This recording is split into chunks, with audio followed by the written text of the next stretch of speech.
जब बहू की मायके से धन ज्यादा आए फिर बात नहीं करने देती है। अच्छा बुढ़िया, तुझे पता नहीं है तेरी मांग से 1 लाख ज्यादा मेरे पिता ने दहेज दिया है। बोलो राधे राधे। तभी हरियाणा में कहते हैं कि सासुल हो तो चंगी न फोटू उत टंगी। हाँ जी या ना जी?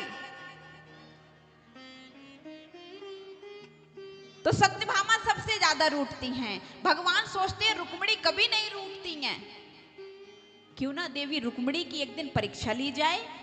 भगवान ने जाकर के रुक्मिणी के आगे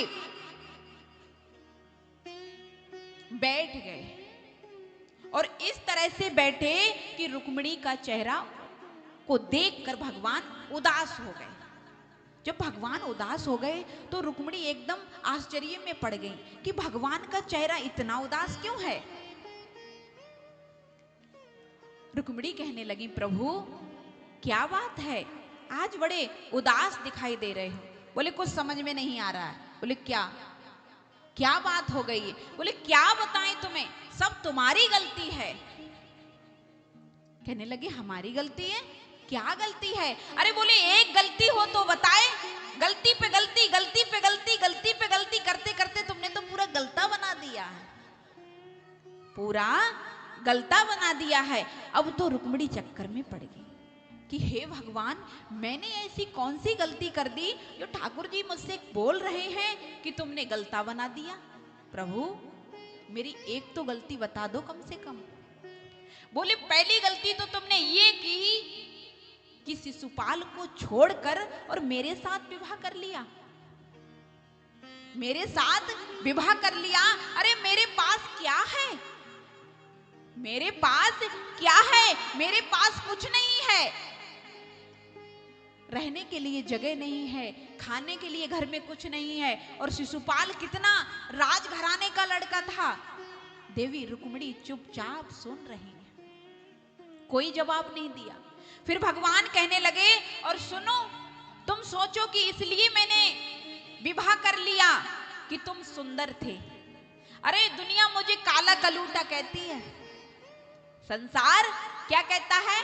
कलूटा, कनुआ। ये भी गड़बड़ कर लिया तुमने। शिशुपाल कितना सुंदर लड़का था, तुमने उसके साथ विवाह नहीं किया, इस काले कलूटे के साथ चली आई। बोलो राधे राधे। रुक्मिणी चुपचाप सोच रही हैं, और तुम सोच रहे होगे कि मेरे माता पिता कहाँ हैं।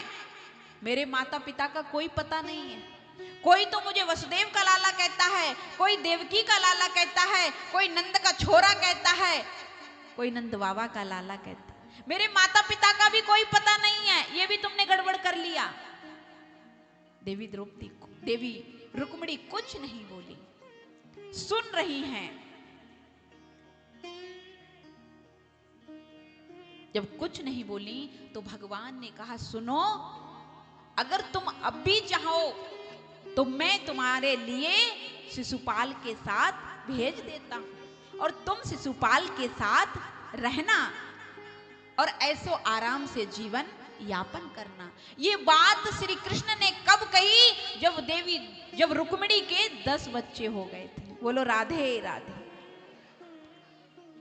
अगर इतनी बात आज कलयुग के पुरुष अपनी देवी से कह दें आके, तो एक समय की का 2-4 दिन रोटी तो देने वाली नहीं। हाँ जी या ना जी?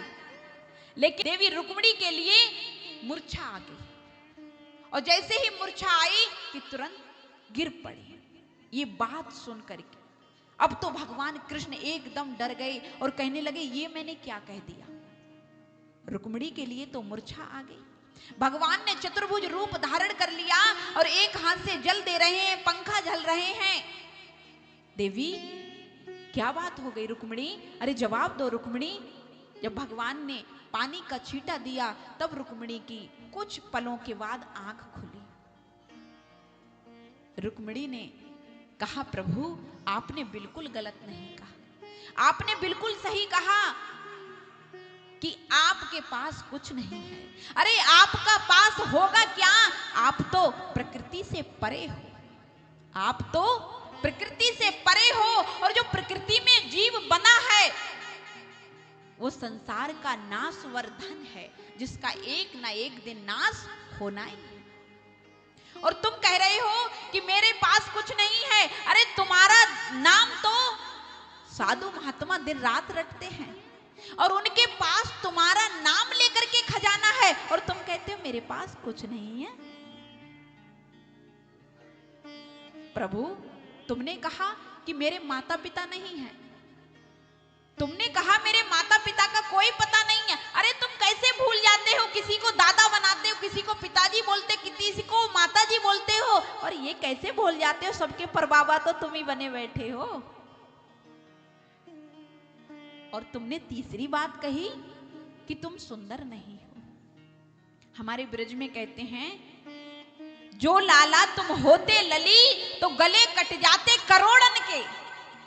जो लाला तुम होते लली तो गले कट जाते करोड़न के। ये तो खैर करो तुम लाला हो, अगर लाली नहीं होते तो जाने कितने ब्रजवासी मर गए होते। बोलो राधे राधे।